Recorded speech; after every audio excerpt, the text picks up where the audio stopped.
मीरा जैसी चाह होगी तभी तो मेरा गोविंद आएगा, ऐसे कैसे आएगा? आगे ने सब बच्चों की बुद्धि को बिगाड़ दिया है।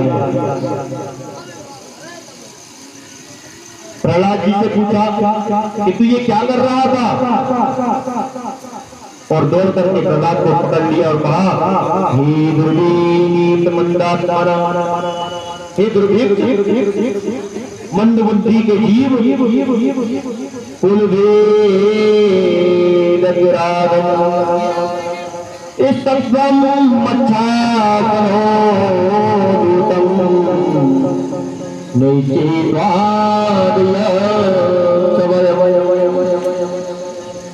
अरे दुर्नीत, अरे मंदात्मा प्रहलाद, मैंने तुम्हें कितनी बार समझाया, कितनी बार तुम्हें समझाने का प्रयास किया, लेकिन तू फिर भी समझ नहीं पाया। तूने मेरी एक बात नहीं सुनी। आज यमराज के पास ले जाने से तुझे कोई नहीं रोक सकता। इतना तू बड़बोला हो गया है, इतना उद्दंड तुझको किसने बनाया? मेरी परवाह किए बिना मेरे विद्यालय में तूने आज भगवान नाम संकीर्तन करवाया, और तूने किया जो किया सब विद्यार्थियों को भी करवाया, और जो मेरे सैनिक थे उनको भी करवाया। आज मैं तुझसे निवट ही देता हूं, जो होगा वो देखा जाएगा। तो सज्जनों, हुआ क्या? ताड़ना देने लगा, चिल्लाने लगा प्रहलाद के ऊपर।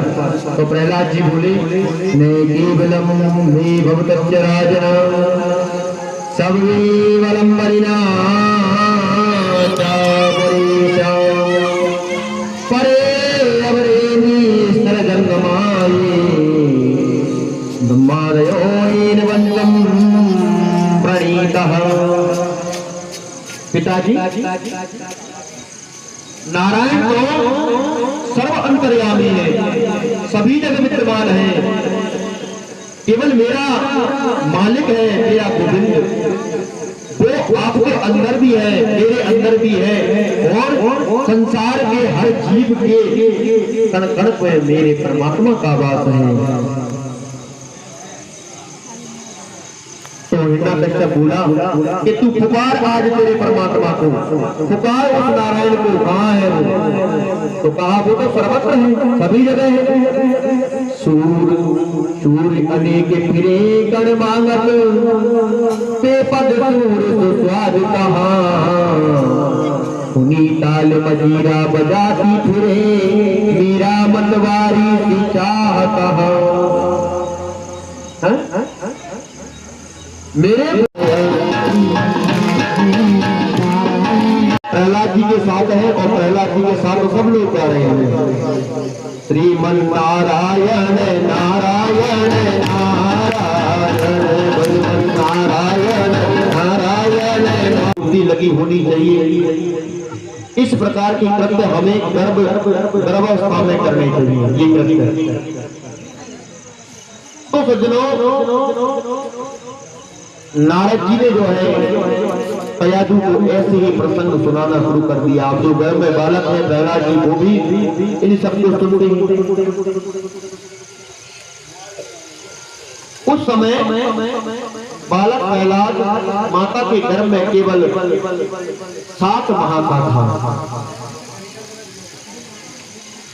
बालक जब 7 महीने का गर्भ में होता है ना, तो माँ को बहुत सावधानी का परिचय देना पड़ता है।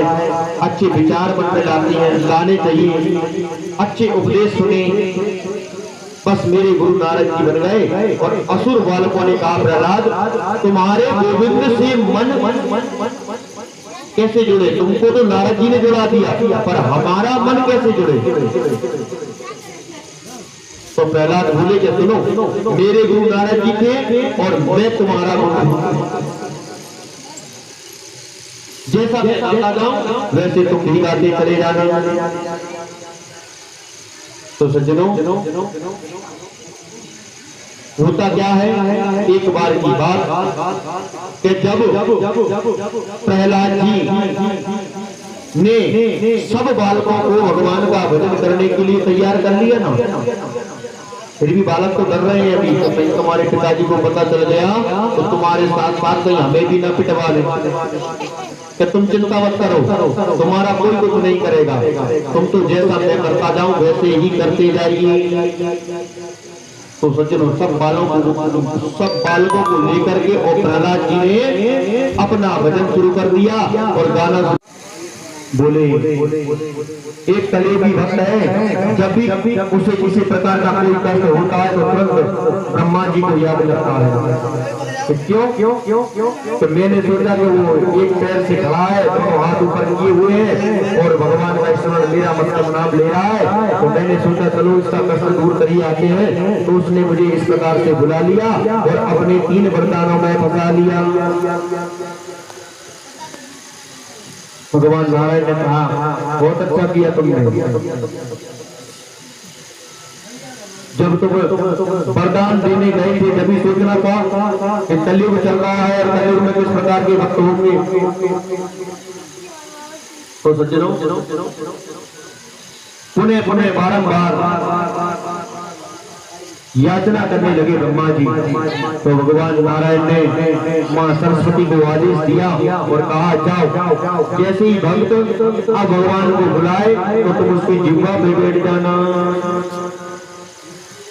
सरस्वती देवी को भगवान ने आदेश कर दिया और मां सरस्वती जो है सज्जनों उसकी प्रतीक्षा करने लगी कि भक्त पर कब कष्ट पड़े और मैं तुरंत जाऊं।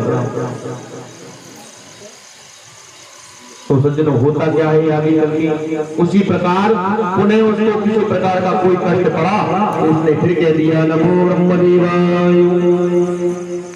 भगवान तुरंत जाना ही पड़ता, आए बोल भाई क्या बात है। तो मां सरस्वती ने आकर के और उसकी जिह्वा पे अपना आसन ग्रहण किया सज्जनों, और उसने पहले वरदान में मांगा कि मुझे वैराग्य हो जाए। दूसरे वरदान में कहा मेरा भगवान में मन लग जाए। तीसरा कहा इस संसार से मेरी मुक्ति हो जाए। गुरु वृंदावन बिहारी लाल की।